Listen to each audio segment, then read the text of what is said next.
In today's video, I'm going to teach you how to send voice messages on Facebook Messenger. If you've ever wanted to say something faster than you can type or add a personal touch to your chats, voice messages are a great option. I'll walk you through exactly how to do it on your phone and on the Messenger website, keeping everything clear and simple so you can follow along with confidence.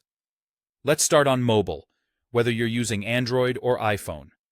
First, open the Messenger app and go into the conversation where you want to send a voice message. Look just beside the message box for the microphone icon. If you don't see it right away, tap the plus icon to expand more options, and the microphone will appear there. Now, to record, press and hold the microphone icon and start speaking. Keep your finger on the icon the whole time you're talking. Try to hold the phone close to your mouth and speak steadily so your message is clear. When you're finished, simply lift your finger and the voice message sends automatically. If you change your mind while you're recording, don't lift your finger yet. Slide your finger over to the delete or cancel icon, and the recording will be discarded instead of sent. That way you can avoid sending something before you're ready. It's a quick, natural way to get your message across without typing. Now let's switch to the desktop experience on the Messenger website.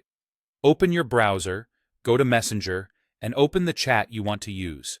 In the message area, click the microphone icon. This starts the recording flow. Speak clearly at a steady pace so your voice is easy to understand. When you're done recording, click Send to deliver the voice message to the conversation. It's straightforward and works well when you're already at your computer and prefer talking over typing. To recap, on mobile you press and hold the microphone to record and release to send, with the option to slide to delete if you want to cancel before it goes out. On desktop, you click the microphone, record your voice, and then click Send when you're finished. Keep your surroundings as quiet as possible, speak clearly, and keep your messages concise so they're easy for the other person to listen to. That's all there is to it. Now you know how to send voice messages on Facebook Messenger on both your phone and your computer.